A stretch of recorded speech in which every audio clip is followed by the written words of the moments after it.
प्राचीन दुनिया में कई सभ्यताएं रही हैं जहां किसी राजा या कबीले के सरदार के मरने के बाद उसके साथ कई बेशुमार चीजों को भी दफना दिया जाता था कि मरणोपरांत भी वो उसके काम आते रहेंगे। पर हजारों साल बाद इन कब्रों को खोदने पर ये वस्तुएं तो वैसी की वैसी मिलती हैं, बस उस सरदार का कंकाल मिलता है और कई बार तो उसके नाम का भी पता नहीं चलता है।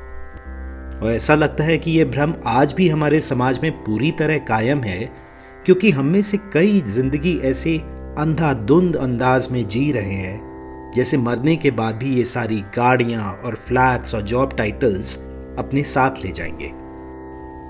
पर मैं जिस फ्यूनरल में गया हूं, अगर मरने वाले के बारे में कुछ याद किया जाता है तो बस ये कि उनने दूसरों की जिंदगी को किस तरह छुआ, खास तौर से अपने परिवार की तरफ फर्ज किस हद तक निभाया, वो कितने भरोसेमंद दोस्त थे और क्या शेयर होल्डर वैल्यू बढ़ाने के अलावा उनने क्या कोई वाकई अनूठी विरासत छोड़ी। और मैं हर बार सोचता रह जाता हूं कि अगर मरने वाला ये बातें पहले सुन लेता तो शायद जिंदगी के प्रायोरिटीज कुछ और रखता। जर्मन फिलोसोफर मार्टिन हाइडेगर ने इस बोध को बीइंग इन डेथ का नाम दिया, यानी वो जीव जो अपनी आने वाली मृत्यु के आभास में अपनी जिंदगी जीता है। हाइडेगर का कहना है कि हम सब जन्म से ही इस दुनिया में एक तरीके से फेंक दिए जाते हैं और अपने अपने समाज के रीतों रिवाजों में इस तरह उलझ के रह जाते हैं कि बस दूसरों की अपेक्षाओं के हिसाब से ही जी रहे होते हैं। और आजकल के समय में तो ये अपेक्षाएं समाज से ज़्यादा मीडिया सेट करता है, जो हमें हर जगह ये बता रहा होता है कि रिश्तों से ज़्यादा प्रायोरिटी हमेशा बिजी रहने में दो। जीवन के आदर्शों और उद्देश्य पर माथापच्ची करने के बजाय नेटफ्लिक्स देखो, स्विगी से ऑर्डर करो, ट्विटर पे तू मैं करो और फिर इंस्टाग्राम पे सेल्फीज डालो।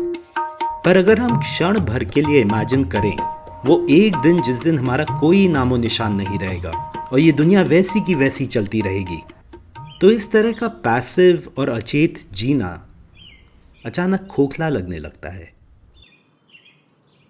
डॉक्टर केनेथ रिंग एक साइकोलॉजिस्ट हैं जो सालों से उन लोगों का अनुभव रिकॉर्ड करते आए हैं जो मौत को बहुत करीब से देख के आए, जिसे नियर डेथ एक्सपीरियंस कहते हैं। और उन्होंने हर केस में यही पाया कि इस एक्सपीरियंस से ये लोग एक नई चेतना के साथ उभर के आते हैं कि जिंदगी में असली महत्व किन बातों का है, वो अब तक किस तरह उसको अनदेखा करके जी रहे थे। अगर आप भी थोड़ा ब्रेक लगा के इन बातों पे सोचना चाहते हैं तो 1-2 घंटे निकालकर इन सवालों पर चिंतन करें। पहले अपने सोशल एस्पेक्ट को देखते हुए एक लिस्ट बनाइए कि अभी आप जिंदगी में कौन कौन से रोल्स निभा रहे हैं, माता पिता का, संतान का, भाई बहन, दोस्त और ऐसे और रिश्ते।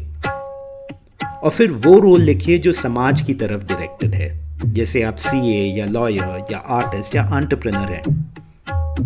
अब इनमें से वो टॉप 3 रोल छांटिए जिसमें अभी आपका सबसे ज्यादा टाइम और एफर्ट जा रहा है, सिर्फ 3। अब दूसरे कॉलम में वो टॉप 3 रोल लिखे जो आपको लगता है कि आपकी जिंदगी में सबसे अहम होने चाहिए। इस लिस्ट को पहली वाली मतलब आज की यथार्थ लिस्ट से कंपेयर करके सोचिए, अगर अब इस दूसरी लिस्ट में अहम रोलों को आपको टॉप 3 में लाना है तो अभी के किस किस रोल्स पे कॉम्प्रोमाइज करके लिस्ट से हटाना होगा। मतलब वो रोल तो आप थोड़ा बहुत निभाते रहेंगे पर आपकी टॉप 3 प्रायोरिटीज में नहीं होगा। इसी तरह अब उन करीब लोगों का नाम लिखिए जो आपके मरणोपरांत आपको सबसे ज्यादा याद रखेंगे। अब से स्केड्यूल बना के कोशिश करते रहिए कि इनसे आप रेगुलरली टच में रहें। अब अपने अंदर पे फोकस करते हुए सोचिए वो कोर वैल्यूज जिनमें आप कभी सबसे ज्यादा विश्वास रखते थे, जैसे सच्चाई, इंडिपेंडेंस, क्रिएटिविटी, धर्म, शांति या समाज की तरफ जिम्मेदारी। और सोचिए आप इन आदर्शों को कितना जी पा रहे हैं। कम या नहीं जी पा रहे तो अभी के जीवन में क्या बदलाव लाना होगा, कहां से फोकस कम करके कहां लगाना होगा।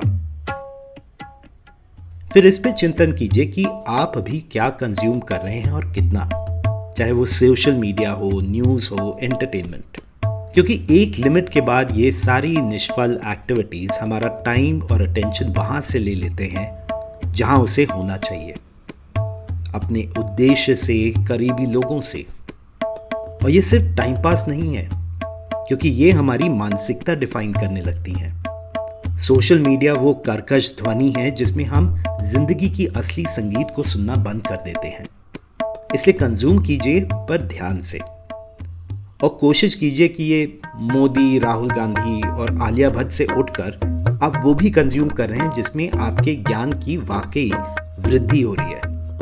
YouTube में तो ऐसा ढेरों कंटेंट है जिसमें आप किसी भी विषय पे ओवर टाइम PhD ही कर सकते हैं। ये सोचिए कि आपकी क्या क्या जिज्ञासा है जिसे आप अब फॉलो कर सकते हैं, और आखिर में इस समाज और मीडिया के शोर से खुद को थोड़ी दूर अलग करके पूछिए कि वो क्या है जो आपकी जिंदगी की कहानी को अनूठी बनाएगी। आपकी कोई क्षमता, कोई आदर्श या स्वभाव जिस पर आप काम करना चाहते हैं। हाइडेगर इसे वो फ्रीडम कहते हैं जिसका आभास हमें तब होता है जब हम समाज की बेड़ियां हटाकर अपनी जिंदगी की कहानी देख पाते हैं और यह रियलाइज करते हैं कि इसका कलम या कीबोर्ड तो हमारे हाथ में ही है। इसलिए जिस आने वाली मौत के ख्याल से हम घबराते हैं, वो एक्चुअली हमें अपने जीवन का असली अर्थ बता सकती है।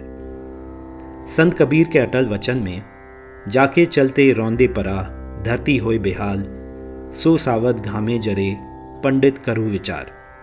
मतलब वो बड़े बड़े महारथी जिनके कदमों से कभी धरती हिला करती थी, वो अब रणभूमि की धूप में मरे पड़े हैं। तो मैं और आप कौन सी बड़ी चीज हैं? मौत हमारी कहानी का अंत है, पर हम इस कहानी को रचने के बजाय रोज की जुगाड़बाजी में लगे हैं। सो कलम उठाइए और जिंदगी में जितना वक्त बचा है उसके लेखक स्वयं बने। वो जिंदगी जिसमें लोग आपको अपने लिए याद करें, ना कि भीड़ में एक और भेड़ वाली जिंदगी जो हम अभी जी रहे हैं।